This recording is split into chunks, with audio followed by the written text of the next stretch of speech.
Welcome to the Genius Factory. Enjoy the video. You begin by cutting power and confirming no live voltage. This protects you and the new vent.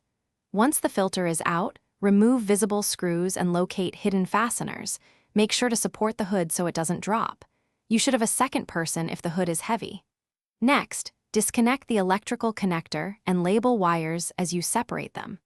This order prevents damage and keeps alignment for reinstallation. Keep screws organized so you can reuse or replace them without searching. Once the hood is off, you focus on the ductwork.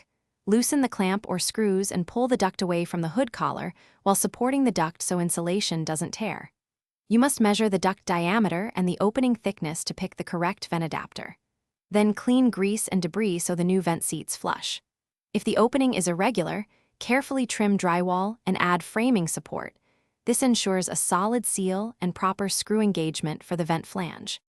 You install the new vent adapter into the opening, apply foil HVAC tape and a bead of high-temperature silicone to every seam so there are no leaks. Once sealed, reconnect the duct and clamp it tightly, then lift and secure the hood, reconnecting the labeled wires.